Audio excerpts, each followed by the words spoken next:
Hello dear students. आज हम लोग फोटोसिंथेसिस इन हायर प्लांट्स का एक टॉपिक पढ़ेंगे, फोटो रेस्पिरेशन, है ना।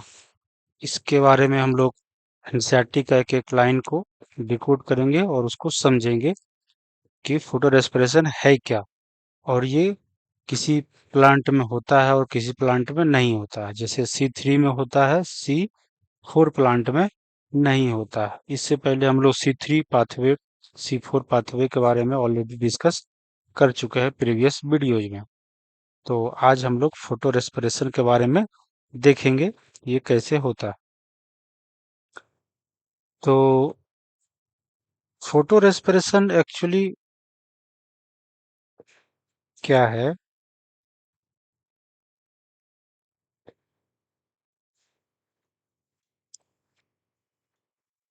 अगर हम फोटो रेस्पिरेशन की अगर बात करें तो यहाँ पे ये आपका रोबिस्को एंजाइम है ना। ये मान लेते हैं कि आपका रोबिस्को एंजाइम है ना। और यहाँ से इसके पास दो साइट है, एक आरयूबीपी बाइंड करने का साइट है, राइबोलोज बिसफॉस्फेट। राइबोलोज बिसफॉस्फेट बाइंड करेगा इस साइट पे मानते हैं, और इस साइट पे CO2 आकर के बाइंड कर जाए, है ना। और बाइंड करने के बाद ये कार्बोहाइड्रेट का सिंथेसिस करता हो, कार्बोहाइड्रेट का, है ना, सिंथेसिस करता हो या कार्बोहाइड्रेट बनाता हो। तो ये तो एक नॉर्मल प्रोसेस है जो आपका C3 साइकिल में होता है। C3 साइकिल में हम लोग यही देखे थे कि कैसे रूबिस्को एंजाइम आरयूबीपी और CO2 को ऐड करा के आपका पहले 3 PGA बनाता था, है ना। पहले आपका 3 PGA बनाता था, और इससे फिर जो है आपका ग्लूकोज का फॉर्मेशन करता था, या सुक्रोज स्टार्च जो भी हो, वो फॉर्मेशन आपका करेगा, है ना। और कुछ 3 PGA वो चला जाता था आरयूबीपी के रिजनरेशन के लिए, है ना। तो ये हम लोग ऑलरेडी जो है पढ़े थे जो। लेकिन अगर आरयूबीपी रूबिस्को के साथ आरयूबीपी तो बाइंड करेगा ही करेगा, है ना। बट अगर CO2 की जगह पे ऑक्सीजन बाइंड कर जाए तो फिर यहाँ पे आपका, है ना, जो प्रोडक्ट बनता है वो आपका 3 PGA बनेगा, है ना। और 2 फॉस्फोग्लाइकोलेट, ये बनेगा, है ना। और ये फिर आपका कन्वर्ट हो जाता था किस में? ये अगर देखा जाए तो ये कन्वर्ट हो जाता था आपका टू मोलिकुल्स। सॉरी, ये तो टू मोलिकुल्स आपका नहीं बनेगा, ये तो यहाँ पे एक ही बनता है ना। यहाँ पे ये 2 मोलिकुल्स बनता था इसमें, यहाँ पे ये 2 मोलिकुल्स बनता था, क्योंकि ये 5 कार्बन का था और ये आपका 1 कार्बन का था। तो ये 6 कार्बन का मोलिकुल बनाता था, और वो, है ना, टूट करके आपका 2 मोलिकुल्स 3 PGA बनाता था, है ना, जो कि 3 कार्बन का है। और कुछ जो है आपका रिजनरेशन के लिए चला जाता था, डिटेल में हम लोग ऑलरेडी डिस्कस कर चुके हैं। बट यहाँ पे 3 PGA बनाएगा जब ऑक्सीजन के साथ बाइंड करेगा तो। और ये फिर रिजनरेशन के लिए चला जाएगा, ये फिर जो है रिजनरेशन के लिए आपका चला जाता है। और ये जो 2 फॉस्फोग्लाइकोलेट होते हैं वो, है ना, वो भी सेवरल स्टेप में, है ना, और वापस जो है ये 3 PGA ही बनाता है। ये भी जो है 3 PGA ही फाइनली बनाएगा। बट इसके दौरान क्या होता है ना, आपका एक ATP यूज हो जाता है। एक एटीपी यूज हो जाएगा, और आपका CO2 का भी फॉर्मेशन होता है। CO2 का फॉर्मेशन होता है ना। बट इसके लिए ये दो मॉलिक्यूल्स का यूज करेगा, है ना। इसको ये दो मॉलिक्यूल्स का ये यूज करेगा। कितना मॉलिक्यूल्स यूज करेगा? दो मॉलिक्यूल्स, है ना। ये दो मॉलिक्यूल्स यूज करेगा और जाकर के ऐसे आपका फिर 3 PGA बनाएगा, 3 कार्बन का, है ना। और एक कार्बन जो है आपका यहाँ पे CO2 के रूप में जो है ये निकल जाता है। तो फाइनली, है ना, इसमें आपका कोई भी कार्बोहाइड्रेट का फॉर्मेशन नहीं हो रहा है। यहाँ पे अगर हम देखा जाए तो लिख सकते हैं, ये एक तरह से फोटो रेस्पिरेशन हो गया, क्योंकि ऑक्सीजन जो है आपका यूज हो रहा है ना। ऑक्सीजन आपका यूज हो रहा है, और इस साइकिल से CO2 आपका बाहर निकल रहा है। फोटो रेस्पिरेशन, है ना, क्या है? Photo respiration. Let us try and understand one more process that creates an important difference between C3 and C4 plant। कह रहा है कि, है ना, हम लोग एक इम्पोर्टेंट डिफरेंस देखेंगे किसके बीच में? C3 प्लांट के बीच में और C4 प्लांट के बीच में। वो डिफरेंस क्या होता है? Photo respiration. तो फोटो रेस्पिरेशन आपका किस में होता है ना? C3 प्लांट में होता है। C3 प्लांट में फोटो रेस्पिरेशन होता है, बट C4 प्लांट में फोटो रेस्पिरेशन नहीं होता है। ये डिफरेंस है। To understand photo respiration we have to know a little bit more about the first step of the Calvin pathway. The फर्स्ट CO2 फिक्सेशन स्टेप, इसको बोलते हैं फर्स्ट CO2 फिक्सेशन स्टेप। तो केल्विन पाथवे में क्या होता था?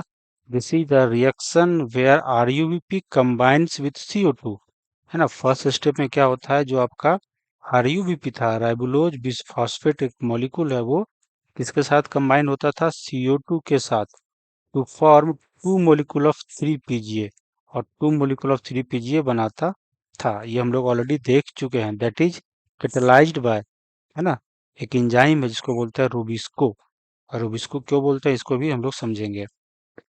अब RuBP है ना, ये CO2 का एक्सेप्टर है। ये क्या है? एक्सेप्टर ऑफ CO2, है ना। और ये CO2 से बाइंड करेगा, but in the presence of कौन सा एंजाइम? रूबिस्को एंजाइम के प्रेजेंस में। और ये, है ना, दो मोलिकुल्स जो है आपका 3 PGA बनाता है, जो कि एक स्टेबल कंपाउंड है। स्टेबल कंपाउंड है। कितने कार्बन का है? 3 कार्बन का। इससे पहले एक 6 कार्बन का, है ना, अनस्टेबल कंपाउंड बनता है, बट वो ब्रेक होकर के 3 PGA, 3 कार्बन का आपका स्टेबल कंपाउंड बनाता है। क्योंकि ये 3 कार्बन का है, इसीलिए C3 साइकिल भी इसको बोले थे हम लोग, है ना। इसीलिए इसको C3 साइकिल बोले थे। Rubisco is that the most abundant enzyme in the world. Rubisco कह रहा है कि ये पूरे वर्ल्ड में बहुत ज्यादा अमाउंट में पाए जाने वाला एंजाइम है। ऐसा क्यों? क्योंकि आप जानते हैं कि फोटोसिंथेसिस जो है हर प्लांट के द्वारा होता है, चाहे वो लोअर प्लांट हो या हायर प्लांट हो, या इवन, है ना, अ, कुछ जो है आपका बैक्टीरियल मोनेरा में भी जो है आपका फोटोसिंथेसिस देखने को मिलता है।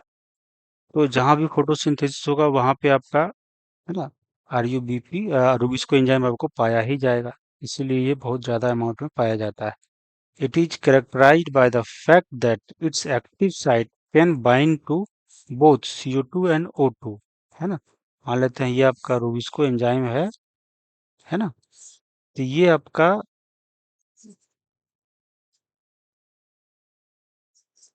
यहाँ पे कह रहा है कि यहाँ पे CO2 भी बाइंड कर सकता है, और यहाँ पे आपका O2 भी बाइंड कर सकता है, और एक जगह पे तो आपका RuBP जो है बाइंड करेगा ही करेगा, है ना।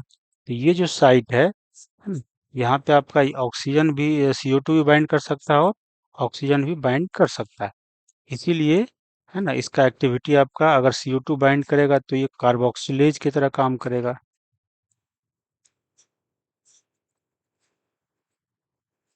है ना। अगर ऑक्सीजन से बाइंड करेगा तो ये ऑक्सीजनेज की तरह काम करेगा।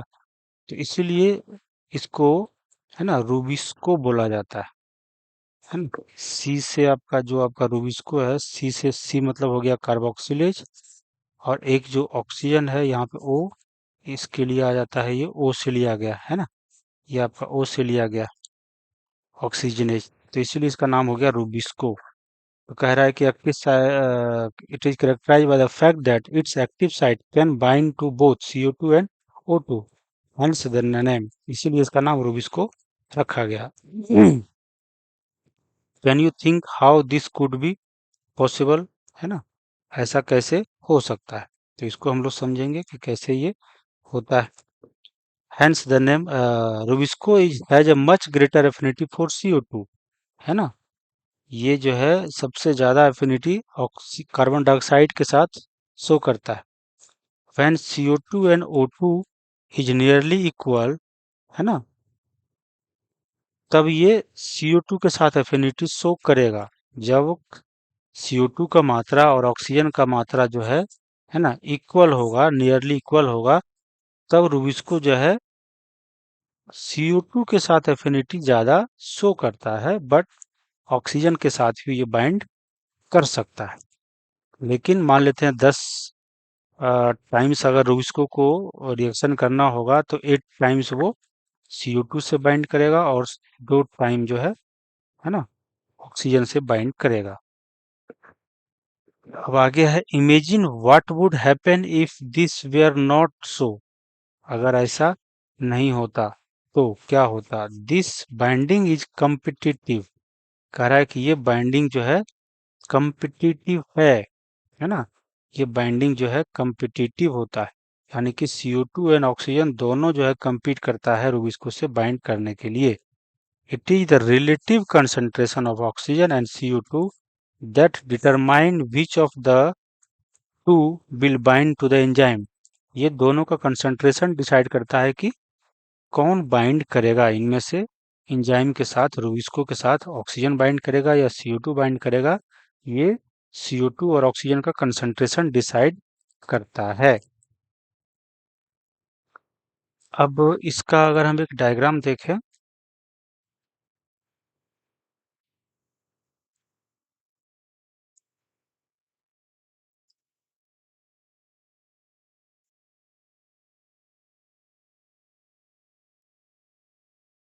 और यहाँ पर हम लोग डायग्राम देखें तो कह रहा है कि binding of the oxygen and CO2 with rubisco is competitive है। Combining capacity of rubisco depends on the concentration of the CO2 and O2। अब यहाँ पे अगर देखें, केस 1 अगर देखें, है ना, यहाँ पे अगर देखें तो CO2 का कंसंट्रेशन यहाँ पे अगर ज्यादा है, CO2 का कंसंट्रेशन आपका ऑक्सीजन के कंसंट्रेशन से बहुत ज्यादा है, तो ये CO2 के साथ में जो है बाइंड करेगा, है ना। तब ये, इसका जो एक्टिविटी होगा वो कैसा होगा, कार्बोक्सिलेज की तरह होगा। कैसा होगा, एक्ट एज कार्बोक्सिलेज, और ये आपका कार्बोहाइड्रेट बनाएगा, है ना। लेकिन अगर CO2 और ऑक्सीजन का कंसंट्रेशन इक्वल हो जाए, नियरली इक्वल हो जाए, तो जो रूबिस्को है ये एक्ट एज बोथ कार्बोक्सिलेज की तरह भी काम करेगा, है ना, और ऑक्सीजनेज की तरह भी काम करेगा। बट जब बराबर कंसंट्रेशन होगा तो CO2 के साथ ये हायर एफिनिटी शो करेगा, है ना। CO2 के साथ ये ज्यादा रिएक्शन करवाएगा, और कभी कभी आपका ऑक्सीजन के साथ भी बाइंड करवा के फोटो रेस्पिरेशन करवा देता है। ठीक है। तो CO2 के साथ बाइंड करेगा तो ये कार्बोहाइड्रेट बनाएगा, और जब ऑक्सीजन के साथ बाइंड करेगा तो ये कार्बोहाइड्रेट नहीं बनाता है। अब ये हम लोग समझेंगे कि क्यों नहीं बनाता है, ये बाद में देखेंगे। अब कह रहा है कि अगर CO2 का कंसंट्रेशन, CO2 का कंसंट्रेशन, है ना, ऑक्सीजन के कंसंट्रेशन से बहुत लो हो जाए, तो फिर रूबिस्को जो है वो एक्ट एज ऑक्सीजनेज, यानी कि ये सिर्फ ऑक्सीजन से बाइंड करेगा।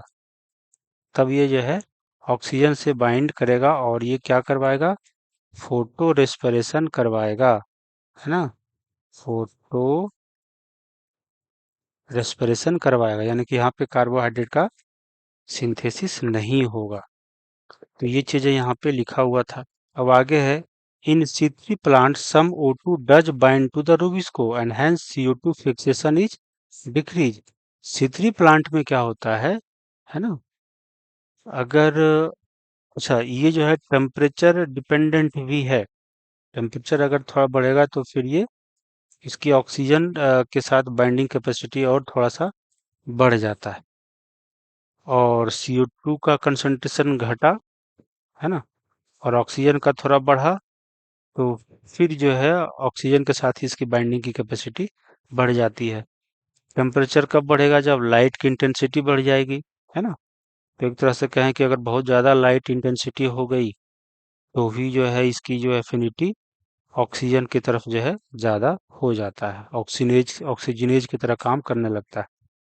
तो C3 प्लांट में अगर हम टेम्परेचर ज़्यादा देंगे, लाइट की इंटेंसिटी बढ़ाएंगे, तो रूबिस को जो है ऑक्सीजन के साथ बाइंड कराने लगेगा और फोटो रेस्पिरेशन वाला इवेंट, घटना, फिनोमेना होने लगेगा।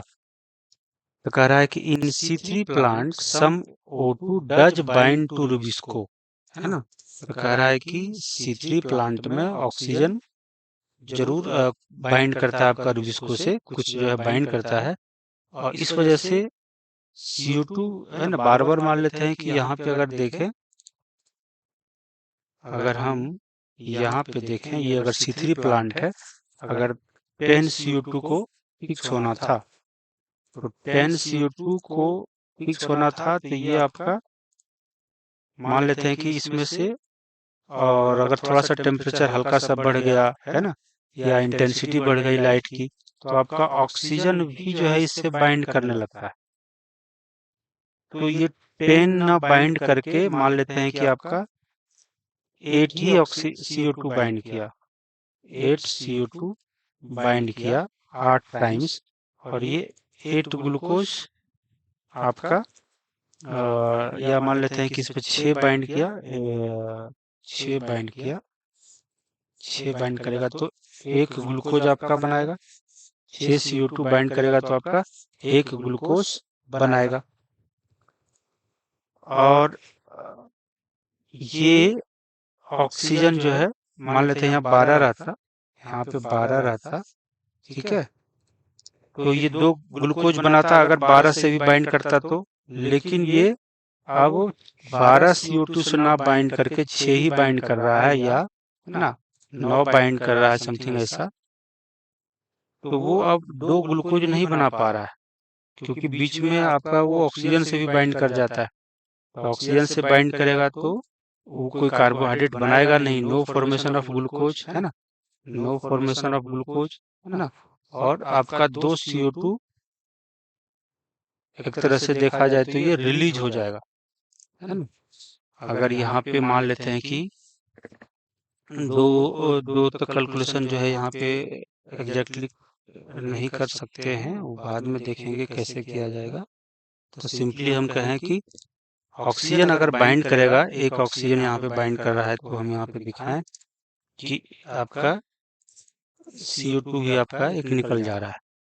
इसीलिए तो इसको फोटो रेस्पिरेशन बोलते हैं, क्योंकि ऑक्सीजन आपका यूज हो रहा है और CO2 आपका बन रहा है। तो इसीलिए इसको फोटो रेस्पिरेशन बोलते हैं, क्योंकि ये लाइट के प्रेजेंस में होता है। तो यहाँ पे आपका ग्लूकोज नहीं बना रहा है, लेकिन अगर ये ऑक्सीजन नहीं रहता तो ये आपका दो ग्लूकोज बन जाता, है ना। अब यहाँ पे C4 प्लांट की अगर हम बात करें, तो C4 प्लांट में अगर हम यहाँ पे बात करें, C4 की अगर हम बात करें, यहाँ पे मान लेते हैं कि ले लेते हैं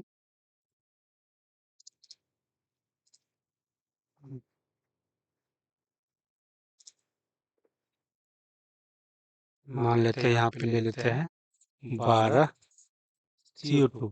तो 12 CO2 लेगा। C4 प्लांट में क्या होता है, रुबिस्को जो है ऑक्सीजन से बाइंडिंग नहीं करता है।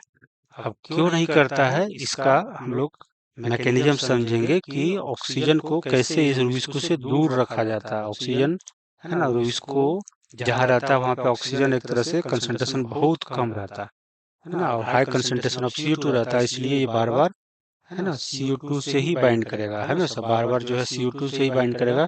तो अगर देखा जाए तो आपका है ना, अगर 12 CO2 से बाइंड करेगा आपका, तो ये आपका 2 ग्लूकोज 6 कार्बन का बना देगा, है ना, 2 ग्लूकोज आपका बनाएगा। बट यहाँ पे C3 प्लांट में देखिए, यहाँ पर भी 12 CO2 था, है ना, 12 आपका CO2 था, 12, लेकिन ये आपका एक ही ग्लूकोज बना पाया।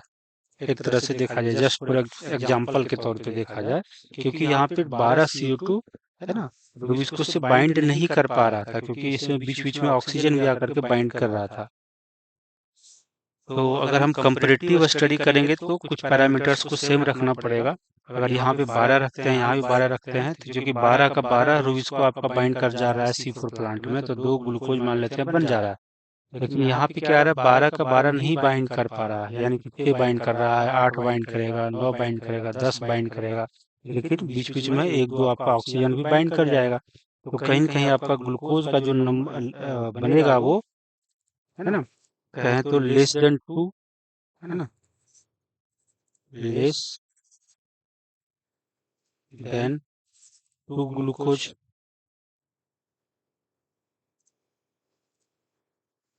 लेस देन 2 ग्लूकोज बनाएगा, है ना। मान लेते 3 PgAl बना दिया या समथिंग ऐसा, मान लेते 9 CO2 अगर यूज करेंगे तो आपका 3 PgAl ट्रायोज, 3 ट्रायोज आपका बन जाएगा जो है। तो ऑक्सीजन के प्रेजेंस में जब इसको बाइंड कर जाता है, तो इसकी जो कार्बोहाइड्रेट का जो फिक्सेशन का रेट होता है, जो कार्बोहाइड्रेट बनाने का जो रेट होता है, वो घट जाता है। वो क्या होता है, घट जाता है।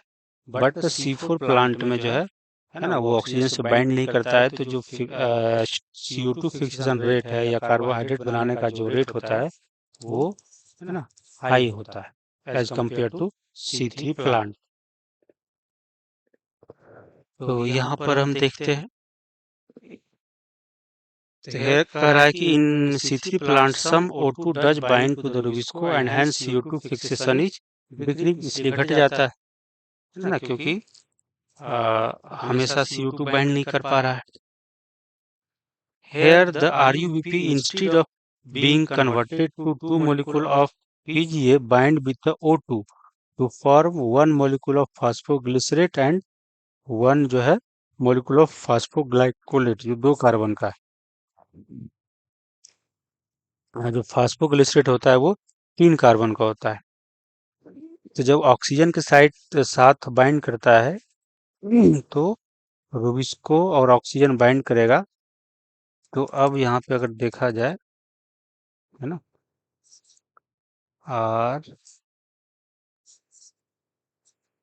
RUBP,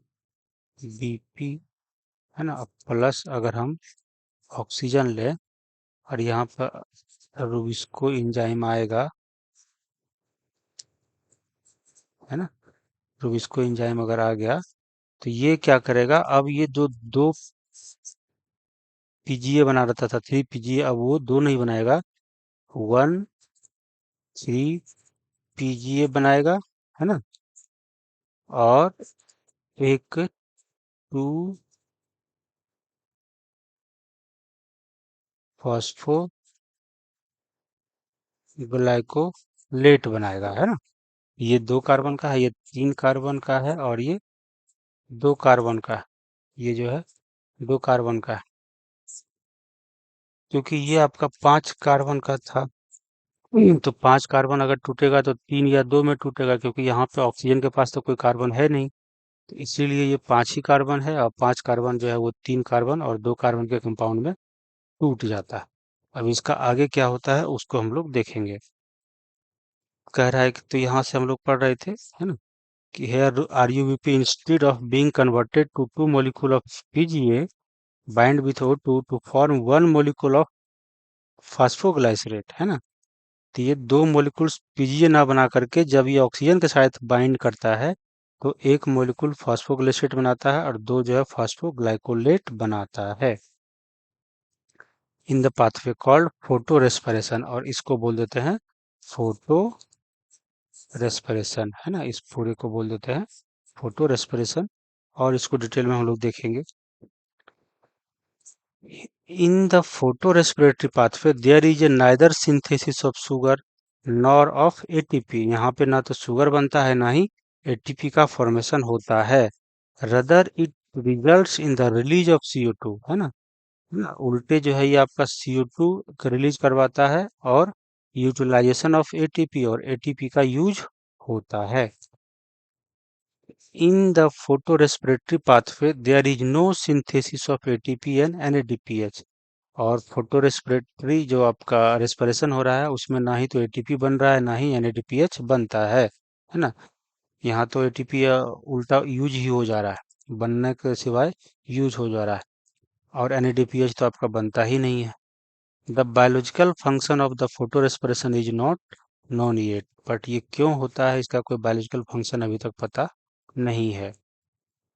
अब इन C4 plants photo respiration does not occur, कह रहा है कि सी, है ना। यहाँ पे क्वेश्चन बन जाएगा, इसके ऊपर भी बहुत सारे क्वेश्चन बनेंगे।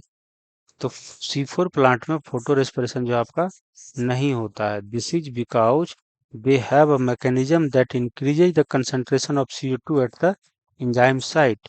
ऐसा क्यों होता है? क्योंकि जहाँ पे आपका रूबिस्को है ना, जिस जगह पे रूबिस्को है वहां पे CO2 का कंसंट्रेशन आपका, है ना, हाई हो जाता है। यहाँ पे CO2 का कंसंट्रेशन हाई करवाया जाता है ना। अब ये कैसे करवाया जाता है इसको देखेंगे। तो जब CO2 का कंसंट्रेशन हाई हो जाएगा एज कम्पेयर टू ऑक्सीजन, तो रूबिस्को हमेशा CO2 से बाइंड करेगा और ये आपका, है ना, कार्बोहाइड्रेट ही बनाएगा, है ना। ऑलवेज जो है कार्बोहाइड्रेट बनाएगा। ऑक्सीजन से बाइंड जो है ये, मान लेते हैं ऑक्सीजन आपका बहुत कम है तो ये यहाँ पे बाइंड ही नहीं कर पाएगा, या नहीं है तो रूबिस्को हमेशा किससे बाइंड करेगा? CO2 से बाइंड करेगा। ऑक्सीजन या तो बहुत कम है या तो नहीं है, तो नहीं है तो फिर रूबिस्को का एक ही ऑप्शन है कि CO2 से ही बाइंड करे, दूसरा कोई ऑप्शन इसके पास नहीं है। तो ये वाला लाइन आप समझे, है ना। अब आगे है, this take place when the C4 acid from the mesophyll cell is broken down in the bundle sheath cell to release CO2, है ना। ऐसा तब होता है जब C4 एसिड, है ना, ये डायग्राम से हम लोग समझेंगे कि आखिर कैसे क्या होता है। ये हम लोग यहाँ पे हम लोग देखे थे, है ना। ये डायग्राम हम लोग C4 प्लांट में क्या देखे थे, एटमॉस्फेरिक CO2 आपका पहले मेसोफिल सेल के अंदर जो है वो आया, कार्बोनेट में वो बदला और उस फास्फोनिल पाइरुवेट से बाइंड किया और वो C4 एसिड बनाया था, क्या, ऑक्जेलो एसिटिक एसिड। और वो फिर कन्वर्ट हो गया था मैलिक एसिड में, और वो मैलिक एसिड जो है वो भी 4 कार्बन का था, वो ट्रांसपोर्ट होकर के यहाँ पे आ गया था, है ना। और ये जो है फिर C3 एसिड बनाया था, मान लेते हैं कि पायरुविक एसिड आपका बनाया था और एक CO2 आपका यहाँ पे रिलीज कर दिया था। और ये CO2 का कंसंट्रेशन यहाँ पे बार बार रिलीज होगा तो कंसंट्रेशन हाई हो जाएगा, और यहाँ पे रूबिस्को प्रेजेंट रहता है, और यहाँ पे केल्विन साइकिल आपका चलता है। यहाँ पे आपका केल्विन साइकिल चलता है कहाँ पे? बंडल शीथ सेल के क्लोरोप्लास्ट में, बंडल शीथ सेल के क्लोरोप्लास्ट में आपका C3 साइकिल चलता है। क्लोरोप्लास्ट के स्टोमा में कहें तो वहां पे चलता है। और ये फिर C3 जो पायरुविक एसिड है फिर वो वापस, है ना, चला जाता था मेसोफिल सेल में, और वहां पे फिर रिजनरेशन होता था किसका? फास्फोइनोल पाइरुवेट का, ताकि फिर से वो कार्बोनेट के साथ बाइंड करे। तो कैसे जो है आपको बंडल शीथ में CO2 का कंसंट्रेशन, है ना, बढ़ा रहा है। यहाँ पे आपका ऑक्सीजन का फॉर्मेशन नहीं हो रहा है क्योंकि यहाँ पे नॉन साइक्लिक फोटोफॉस्फोराइलेशन होता है बंडल शीथ सेल में, है ना। साइक्लिक फॉस्फोराइलेशन होता है, साइक्लिक फोटोफॉस्फोराइलेशन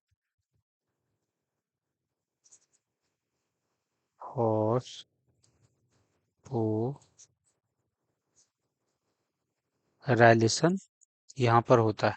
तो साइक्लिक फोटोफॉस्फोराइलेशन में तो आपका सिम, है ना, no production of O2, no O2 release, यहाँ पे कोई ऑक्सीजन रिलीज नहीं हो रहा था, तो यहाँ पे आपका ऑक्सीजन बनेगा नहीं, है ना। और यहाँ पे आपका मेसोफिल सेल में, यहाँ पे आपका नॉन साइक्लिक फोटोफॉस्फोराइलेशन होता है। तो यहाँ पे आपका ऑक्सीजन जो है हाई होता है। लेकिन यहाँ पे क्या किया कि जो मेसोफिल सेल है, इसमें से रूबिस्को को हटा दिया गया। यहाँ पे पेप्टेज एंजाइम काम करता है। यहाँ पे कौन सा एंजाइम काम करता है? पेप्टेज एंजाइम काम करता है, और ये ऑक्सीजन से बाइंड नहीं करता है। और रूबिस्को को यहाँ पे ला दिया गया। रूबिस्को को आपको यहाँ पे ला दिया गया। कहाँ पे? बंडल शीथ सेल में आपको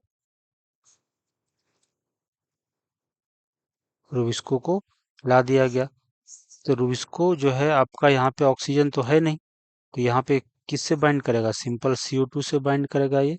और ये फिर केल्विन साइकिल आपका चलाएगा, और ये आपका, है ना, कार्बोहाइड्रेट आपका बनाएगा, सुक्रोज या स्टार्च, है ना, कार्बोहाइड्रेट बनाएगा। तो केल्विन साइकिल आपका यहाँ पे बंडल शीथ में चलता है। और कैसे? CO2 जो मैलिक एसिड टूटता था, तो CO2 जो है बंडल शीथ सेल में बहुत हाई हो जाता है, और यहाँ पे आपका रूबिस्को प्रेजेंट है बंडल शीथ सेल में। तो यहाँ पे वो सिर्फ CO2 से बाइंड करेगा और केल्विन साइकिल चलाएगा। और ऑक्सीजन यहाँ पे बहुत कम है। CO2 के कंसंट्रेशन के कंपैरिजन में ऑक्सीजन जो यहाँ पे बहुत ही कम है, बन भी नहीं रहा है ना। यहाँ के चूंकि आपका non cyclic photophosphorylation bundle sheath में होता नहीं है, तो O2 यहाँ पे बनेगा भी नहीं, है ना। और जहाँ पे बन रहा था, वहां से रूबिस्को को हटा के यहाँ ला दिया गया। तो वहां पे रूबिस्को रहेगा ही नहीं, तो फिर O2 से बाइंड करेगा ही नहीं, जो है ना। तो इस तरीके से एक मैकेनिज्म बनाया गया था कि जहाँ रूबिस्को रहेगा वहां पे CO2 का कंसंट्रेशन कैसे बढ़ाया जाता है। ये तो ऑलरेडी हम लोग चर्चा कर चुके थे, जो है। अब आगे देखते हैं। तो ये हम लोग लाइन देखे, ये लाइन यहाँ पे देखे कि this takes place when the C4 acid from the mesophyll cell is broken down in the bundle sheath cell to release CO2। This result in the increasing the intracellular concentration of CO2, है ना। Cell के अंदर, जो आपका bundle sheath cell है, उसके अंदर, है ना, CO2 का कंसंट्रेशन आपका हाई हो जाता है। हाई होगा तो ये तो गैसियस है, फिर ये डिफ्यूज होकर के आपका, है ना, ऐसे भी जो है वो चला जाएगा, जो है ल्यूमेन के अंदर, है ना। और वहाँ पे ये क्लोरोप्लास्ट के जो है आपका, क्लोरोप्लास्ट के अंदर CO2 जो है डिफ्यूज करके चला जाएगा, है ना, क्लोरोप्लास्ट के स्ट्रोमा में। और यहाँ पे आपका स्ट्रोमा में रूबिस्को प्रेजेंट होता है, वहाँ पे ये कार्बोहाइड्रेट का सिंथेसिस करेगा। तो ये चीज़ है। In turn, this ensure that the Rubisco function as carboxylase, minimizing the oxygenase activity। इससे क्या होता है कि जो रूबिस्को है वो कार्बोक्सिलेज की तरह काम करता है, और ऑक्सीजनेज वाला जो एक्टिविटी है उसको वो इस वजह से कम हो जाता है, क्योंकि ऑक्सीजन रहेगा नहीं तो फिर ऑक्सीजनेज की तरह काम करेगा नहीं। तो ये चीजें हम लोग यहाँ पर देखें। Now that you know that the C4 plant lack photorespiration, you probably can understand why productivity and yields are better in these plants। तो कह रहा है कि C4 प्लांट में आपका फोटो रेस्पिरेशन नहीं होगा। फोटो रेस्पिरेशन नहीं होगा तो रूबिस्को से ओनली क्या बाइंड करेगा? CO2 ही बाइंड करते रहेगा बार बार, और ये हमेशा कार्बोहाइड्रेट बनाते रहेगा। लेकिन C3 प्लांट में क्या होता था? टेम्परेचर बढ़ जाने से, लाइट की इंटेंसिटी बढ़ जाने से, है ना, आपका स्टोमेटा क्लोज्ड हो जाता था, फोटोलाइसिस जो है आपका, वो CO2 जो है वो बाहर से अंदर आपका कम आता था, और ऑलरेडी जो है यहाँ वाटर स्प्लिटिंग होता था। इस वजह से ऑक्सीजन भी रिलीज होता था, और ऑक्सीजन का कंसंट्रेशन बढ़ जाता था जो है आपका मेसोफिल सेल में, और वो ऑक्सीजन फिर रूबिस्को से बाइंड करने लगता था। और अब CO2 के साथ ना बाइंड करके ऑक्सीजन के साथ बाइंड करता था, तो वो कार्बोहाइड्रेट नहीं बना पाता था, तो इस तरह से कार्बोहाइड्रेट का बनाने का जो रेट होता था वो घट जाता था। तो इसीलिए कह रहा है कि C4 प्लांट में जो प्रोडक्टिविटी है उसका वो ज़्यादा होता है, या हाई यील्ड होता है, ज़्यादा कार्बोहाइड्रेट बनाता है, क्योंकि यहाँ पे रूबिक्स को सिर्फ बार बार जो है कार्ब CO2 से ही बाइंड करता है, और सिर्फ CO2 को फिक्स करने में लगा रहता है।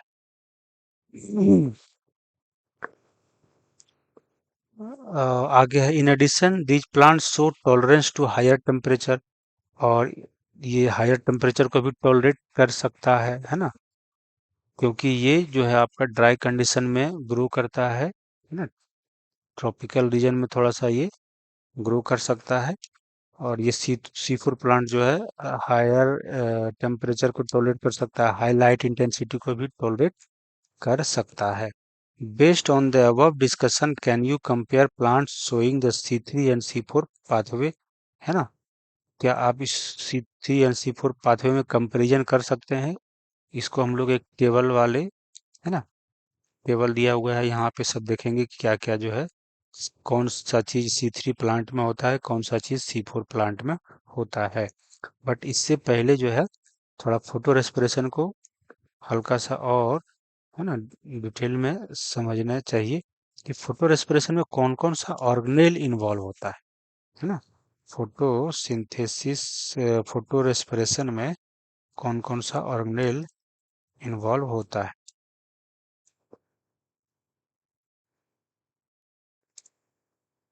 यहाँ पे हम लोग एक बार थोड़ा सा देख लेते हैं रूबिस्को के बारे में।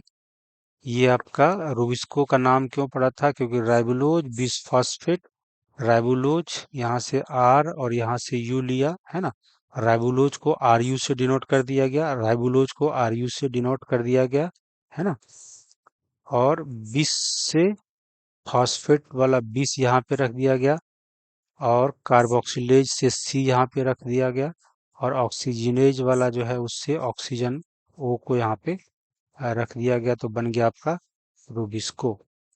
ये 50% of the total protein present on the in stroma, stroma में जितना प्रोटीन प्रेजेंट है उसका 50% आपका रूबिस्को ही, है ना, कंट्रीब्यूट कर देता है। और ये most abundant protein present on in the world, है ना, या फिर अर्थ पे क्या है, तो ये बहुत ज़्यादा एबंडेंट अमाउंट में पाया जाता है। Can combine with CO2 and O2, ये भी हम लोग देखे थे, है ना। अगर ये CO2 रूबिस्को से बाइंड करता है तो 6 कार्बन कंटेनिंग जो है एक अनस्टेबल कंपाउंड बनाता है, उसका नाम है 2 कार्बोक्सी 3 कीटो डी एरेबी निटॉल, है ना, 1,5 बिसफॉस्फेट। ये 6 कार्बन का बहुत अनस्टेबल होता है। कैसा होता है, अनस्टेबल होता है, तो ये 3 PGA, है ना, में 2 मॉलिक्यूल्स 3 PGA आपका बन जाता है, 2 मॉलिक्यूल्स ऑफ 3 PGA बन जाता है, और ये स्टेबल कंपाउंड होता है 3 कार्बन का, है ना। तो देखा जाए, ये रूबिस्को आपका 5 कार्बन का था, 1 कार्बन आपका CO2 है, बन गया आपका 6 कार्बन का अनस्टेबल, और फिर ये ब्रेक हो जाता है, 3 कार्बन का 2 मॉलिक्यूल्स में ब्रेक कर जाता है, जो कि स्टेबल होता है। ये चीजें देखे थे। और एक्टिविटी ऑफ रूबिस्को जो होता है वो लाइट डिपेंडेंट होता है ना। रूबिस्को का जो एक्टिविटी होता है वो लाइट डिपेंडेंट होता है, यानी कि लाइट के प्रोडक्ट पे, जैसे ATP बनता है, या, है ना, अगर CO2 फिक्सेशन करना हो तो आपका ADP और NADPH चाहिए, तभी ये काम करेगा। अगर वो ATP और NADPH नहीं रहेगा तो फिर फर्दर आगे जो है एक तरह से ये कार्बोहाइड्रेट का फॉर्मेशन भी नहीं करवा पाएगा, और इसकी एक्टिविटी जो है ना, आपका डायरेक्टली इनडायरेक्टली लाइट डिपेंडेंट के प्रोडक्ट पे था। और ये जो फंक्शनल अगर है, अगर लाइट का इंटेंसिटी बहुत हाई कर दें, है ना, तो फिर आपका जो ये एक्टिविटी होता है वो ऑक्सीजन से ज़्यादा बाइंड करने लगेगा, CO2 से कम बाइंड करता है। और इसकी एक्टिविटी इंक्रीजेज करता है जब हाई होता है, जब pH आपका बहुत ज़्यादा होता है और मैग्नीशियम आयन का कंसंट्रेशन भी ज़्यादा होता है, तो फिर इसको का एक्टिविटी ज़्यादा होता है। टेम्परेचर हाई होगा तो फिर इसका ऑक्सीजन के साथ एक्टिविटी जो है वो बाइंड करने की जो प्रोबेबिलिटी होती है वो बढ़ जाती है। तो वो चीज़ें यहाँ पे दिखाया हुआ है। ये मान लेते हैं कि आपका क्लोरोप्लास्ट है, ये आपका क्लोरोप्लास्ट है और ये आपका थाइलेक्वाइड मेम्ब्रेन है। और ये जब वो आपका ना लाइट रिएक्शन होता है वहां पे हम लोग पढ़े थे कैसे एच पंप होता था ल्यूमेन के अंदर और एच प्लस का कंसंट्रेशन ज़्यादा हो जाता था। तो जब ज़्यादा होता था तो पीएच आपका है ना घट जाता था। और स्ट्रोमा का जो पीएच है ना, यहाँ पे चूंकि एच प्लस कंसंट्रेशन घट जाता है तो पीएच इसका बढ़ जाता है, 8 के करीब हो जाता है। तो रुबिस्को की एक्टिविटी हाई हो जाती है और यहाँ से ल्यूमेन से आपका मैग्नीशियम आयन भी बाहर निकलता है और रुबिस्को की एक्टिविटी को बढ़ाता है। अब एक चीज हमें ये थोड़ा सा देख लेते हैं कि ये फोटो रेस्पिरेशन कहाँ कहाँ होता है, कौन कौन सा ऑर्गेनेल में जो है कौन कौन सा ऑर्गेनेल आपका इन्वॉल्व है। तो एक तो क्लोरोप्लास्ट है ना,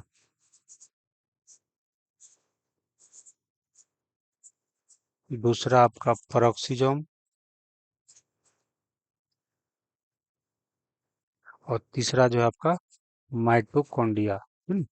ये तीनों ऑर्गेनेल पार्टिसिपेट करता है तब जाकर के आपका फोटो रेस्पिरेशन होता है, तब जाकर के फोटो रेस्पिरेशन होता है। तो इसमें अगर ऑर्डर देखा जाए तो सबसे पहले कहाँ पर होगा, क्लोरोप्लास्ट में, उसके बाद इसका रिएक्शन कहाँ होगा, पेरोक्सिसोम में, उसके बाद फिर माइटोकॉन्ड्रिया में। तो इसका ऑर्डर पूछता है कभी कभी फोटो रेस्पिरेशन में, ये क्वेश्चन आपका है ना पहले पीवाईक्यू में ये क्वेश्चन पूछा गया है, ऑर्डर पूछ देता है। तो CPM है ना, क्लोरोप्लास्ट, पेरोक्सिसोम, माइटोकॉन्ड्रिया। अब ये क्लोरोप्लास्ट में क्या होता है, तो हम लोग क्लोरोप्लास्ट में ऑलरेडी देखे थे कि जो रूबिस्को है ना, रूबिस्को जो है वो बाइंड करता है ऑक्सीजन के साथ, है ना। फोटो रेस्पिरेशन में क्या हो रहा है, ये फोटो रेस्पिरेशन में आपका ऑक्सीजन से बाइंड करता है। किसके साथ बाइंड करेगा, ऑक्सीजन के साथ बाइंड करेगा। और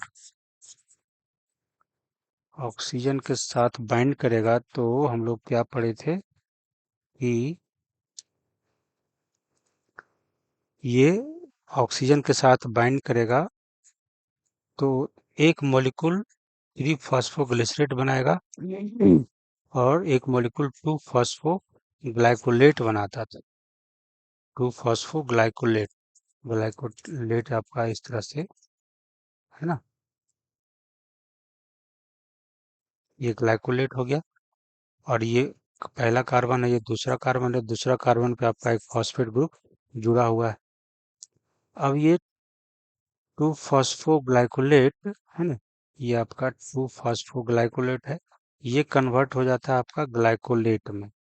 यहाँ पे क्या होता है, एक फॉस्फेट आपका निकल जाता है और ये बन जाता है ग्लाइकोलेट में, ये बन जाता है आपका, ये ग्लाइकोलेट में यहाँ से बन जाता है, एक फॉस्फेट आपका निकलता है। तो ग्लाइकोलेट हो गया आपका समथिंग ऐसा, CH2O, और फॉस्फेट निकल गया तो H जुट जाएगा यहाँ पे और ये आपका फिर से ना कार्बोक्सिलेट ग्रुप यहाँ पर प्रेजेंट है। अब ये ग्लाइकोलेट जो है वो आता है वापस पेरोक्सिसोम में, है ना, पेरोक्सिसोम में आएगा और वहाँ पे ऑक्सीजन से फिर बाइंड करता है ये और एक H2O2 बनाएगा और ये कन्वर्ट हो जाता है ग्लाइऑक्सिलेट में, कन्वर्ट हो जाता है, किस में कन्वर्ट हो जाता है, ग्लाइऑक्सिलेट में।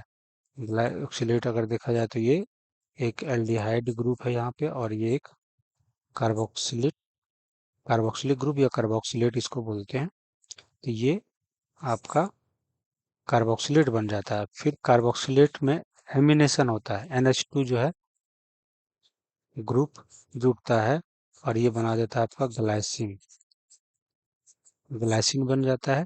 तो ग्लाइसिन का स्ट्रक्चर है ना, CH2 और इधर NH3, इधर प्लस कर दीजिए और इधर CO को माइनस कर दीजिए तो ग्लाइसिन ये आपका बन जाता है। ग्लाइसिन फिर वापस आता है माइटोकॉन्ड्रिया में, है ना, और यहाँ पे बन बन के ग्लाइसिन आपका माइटोकॉन्ड्रिया में आते रहेगा और दो ग्लाइसिन मिल करके आपका एक सेरीन बनाता है और यहाँ पर एक एमिनो ग्रुप बाहर जाएगा और एक NAD प्लस यूज होगा और ये रिड्यूस होगा यहाँ से एक तरह से, और एक CO2 आपका बाहर निकल जाता है, एक CO2 आपका बाहर निकल जाता है, और ये सेरीन बनता है। सेरीन फिर वापस चला जाता है, इसका स्ट्रक्चर आप यहाँ पे देखेंगे इस तरह का है, और ये सेरीन फिर वापस चला जाता है पेरोक्सिसोम में। ये एमिनो एसिड है, सेरीन भी एक प्रकार का एमिनो एसिड है। इसका स्ट्रक्चर इस तरह से है, CH है ना, CO- CH के साथ एक NH3 ग्रुप है, और फिर CH2OH है ना। यहाँ से फिर इसका डीएमिनेशन होता है, एक जो एमिनो ग्रुप प्रेजेंट है वो भी यहाँ से बाहर फिर निकलता है, वो वही डीएमिनेशन यहाँ पे ग्लाइसिन को बनाने में हेल्प करता है एक तरह से, और ये बन जाता है आपका हाइड्रोक्सी पायरुवेट। ये बन जाएगा हाइड्रोक्सी पायरुवेट, है ना, जो कि यहाँ पे स्ट्रक्चर ये इस तरह से दिया हुआ है। हाइड्रोक्सी पायरुवेट यहाँ पे सब स्ट्रक्चर आपका दिखेगा। ये हाइड्रोक्सी पायरुवेट हो गया, है ना। अब ये हाइड्रोक्सी पायरुवेट ये फिर से जो है क्या होगा, है ना, ऑक्सीडाइज्ड होगा, तो रिड्यूस्ड होगा एक तरह से यहाँ पे कहें तो, है ना, क्योंकि यहाँ पे CO ग्रुप है, कीटोन ग्रुप है, ये रिड्यूस्ड होगा, तो रिड्यूस होने के लिए आपका एक NADH चाहिए, और फिर ये NADP प्लस में ऑक्सीडाइज होगा, तो ये, है ना, रिड्यूस होकर के हाइड्रोक्सी पायरुवेट रिड्यूस होकर के आपका ग्लाइसरेट बन गया। क्या बन जाएगा? ग्लाइसरेट।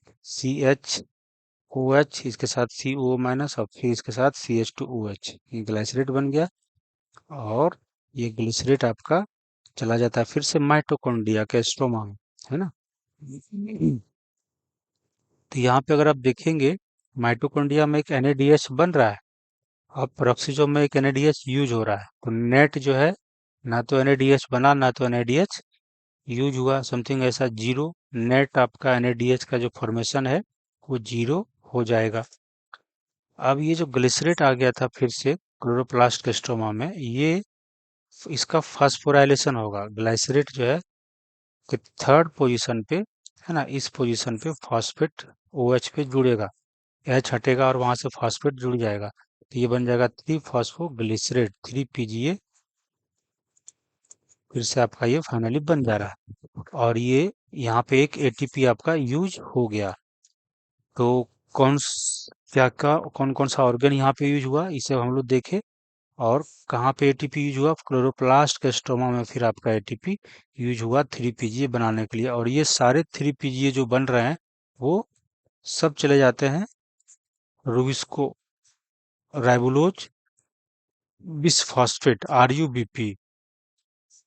RUBP को रिजनरेट करने में सारा 3 फॉस्फोग्लिसरेट यूज हो रहा है, कहीं पे कार्बोहाइड्रेट का सिंथेसिस नहीं हो रहा है। तो ये इस तरह से फोटोफॉस्फोराइलेशन, फोटो रेस्पिरेशन आपका होता है। फोटो फास्फोरेशन नहीं, इसको फोटो रेस्पिरेशन हम लोग कहते हैं। और इस तरीके से आपका फोटो रेस्पिरेशन 3 ऑर्गेनेल्स मिलकर कंप्लीट करता है। कौन कौन सा ऑर्गेनेल में क्या क्या हो रहा है ये भी थोड़ा जानना जरूरी है। तो ऑक्सीजन कहाँ कहाँ यूज हुआ?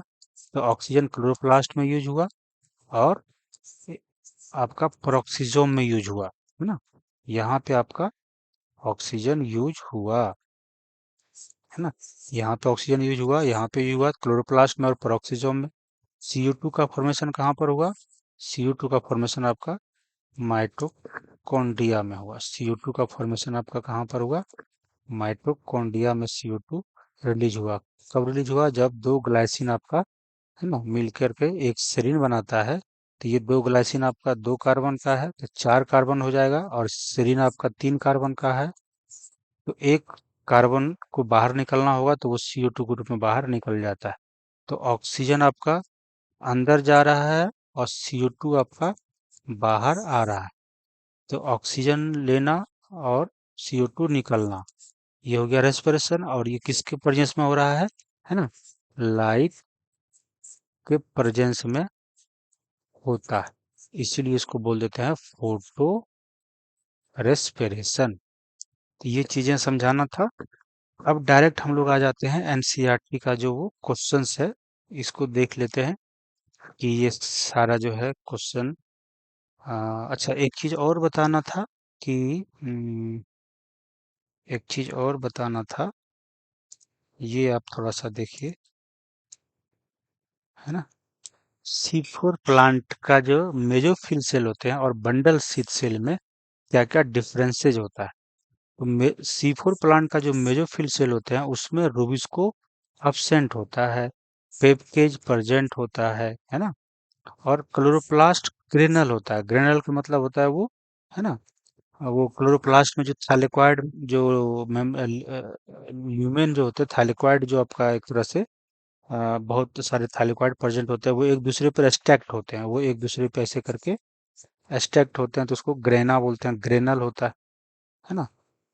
और जब हम बंडल शीट की बात करें तो यहाँ पे रूबिस्को प्रेजेंट होता है और यहाँ पेपकेज एब्सेंट होता है। और यहाँ का जो क्लोरोप्लास्ट है वो ए ग्रेनल होता है, यानी कि वो थाइलेक्वाइड नहीं बनाता। वो हर थाइलेक्वाइड जो है वो डिफरेंट अलग अलग होता है, वो ग्रेना जैसा फॉर्मेशन एक दूसरे पे स्टैक्ड नहीं होता है। तो इससे क्या लाभ है और क्या बेनिफिट है ये देखेंगे। तो जब ग्रेनल थाइलेक्वाइड प्रेजेंट होते हैं तो वहाँ पे जो पार्ट एक दूसरे से टच करता है, मेम्ब्रेन, थाइलेक्वाइड मेम्ब्रेन जहाँ पे टच करता है वहाँ पे फोटो सिस्टम 2 प्रेजेंट होता है। ये हम लोग ऑलरेडी चर्चा कर चुके हैं। वहाँ पे आपका फोटो सिस्टम 2 प्रेजेंट होता है ना। ये फोटो सिस्टम 2 आपका प्रेजेंट है। और जो मेम्ब्रेन किसी दूसरे मेम्ब्रेन से अटैच नहीं है, स्टैक्ड नहीं है, वहाँ पे फोटो सिस्टम 1 प्रेजेंट होता है ना। यहाँ पे अनस्टैक्ड है, ये मेम्ब्रेन अनस्टैक्ड है, इस पे कोई दूसरा मेम्ब्रेन सटा हुआ नहीं है।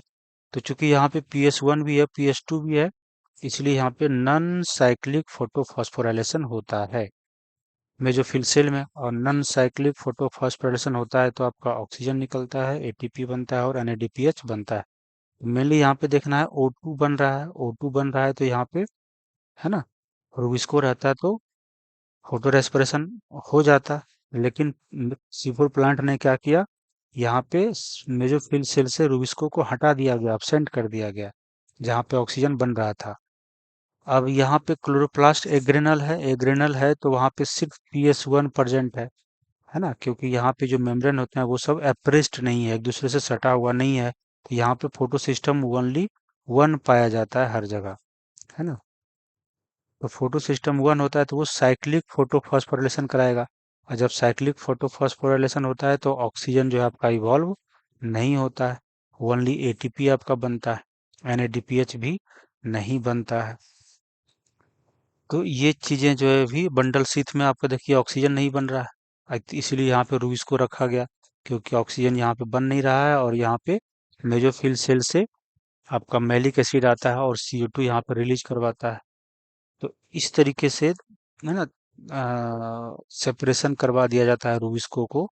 और ऑक्सीजन आपका कैसे कहाँ बन रहा है नहीं बन रहा है ये सब भी आप समझे। और बंडल शीथ सेल का जो मेम्ब्रेन होता है, जो सेल वॉल होता है, वो ठीक होता है।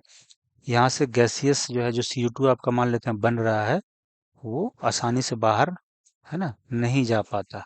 और बाहर से मान लेते हैं कि ऑक्सीजन भी अगर आना होगा तो वो भी ऑक्सीजन जो है मान लेते हैं यहाँ से अगर आना होगा, है ना, तो इससे डिफ्यूज होकर के आसानी से नहीं आ पाता है।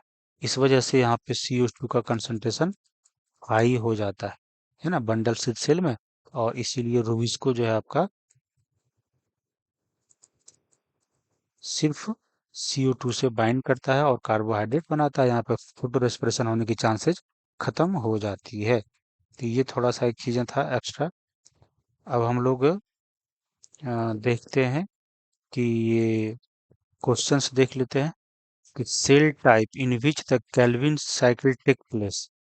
तो कौन सा सेल टाइप होता है, यहाँ पे मेसोफिल सेल होता है। और C4 में आपका केल्विन साइकिल कहाँ पर होता है, बंडल शीथ, है ना, का सेल में होता है। Cell type in which the initial carboxylation reaction occurs. तो दोनों प्लांट में चाहे C3 हो C4 हो, वो मेसोफिल सेल में ही होता है। How many cell type does the leaf have that fix CO2। तो यहाँ पे आपका सिर्फ मेसोफिल होता है ना। यहाँ पे सिर्फ मेसोफिल होता है और यहाँ पे बंडल शीथ मेसोफिल भी होता है और बंडल शीथ सेल भी होता है। तो यहाँ दो तरह के सेल इन्वॉल्व होते हैं। यहाँ पे सिंगल मेसोफिल सेल होता है, which is the primary CO2 acceptor. तो यहाँ पे आपका RUBP था, है ना। और यहाँ पे आपका पेप था, phosphoenol pyruvate. Number of carbon in the primary CO2 acceptor, तो यहाँ पे 5 कार्बन है और इसके पास 3 कार्बन होता है। Which is the primary CO2 fixation product, तो यहाँ पे आपका PGA था, है ना, 3 PGA, और यहाँ पे आपका ऑक्जेलो एसिटिक एसिड है। Number of carbon in the primary CO2 fixation product, यहाँ पे आपका 3 है, यहाँ पे आपका 4 है। Does the plant have rubisco, तो यस C3 में होता है और यहाँ पर भी आपका होता है, यस यस दोनों हो जाएगा। डज द प्लांट हैव पी केज, तो पेपकेज जो है आपका इसके पास नहीं होता है और इसके पास, है ना, होता है बंडल सिथ मेसोफिल सेल में, बट यहाँ पे आपका C3 प्लांट में नहीं होता है। Which cell in the plant have rubisco, तो रूबिस्को आपका यहाँ पर मेसोफिल सेल में होता है और यहाँ पे आपका बंडल सिथ सेल में होता है। CO2 fixation rate under high light condition, अगर हाई लाइट होगा तो यहाँ पे फोटो रेस्पिरेशन होने लगेगा, तो जिसकी वजह से रेट आपका लो हो जाता है, जिसकी वजह से रेट आपका लो हो जाता है। और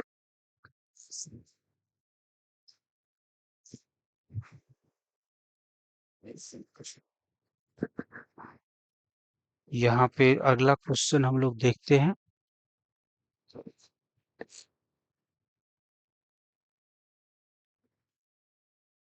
एक अगला क्वेश्चन यहाँ पर देखते हैं कि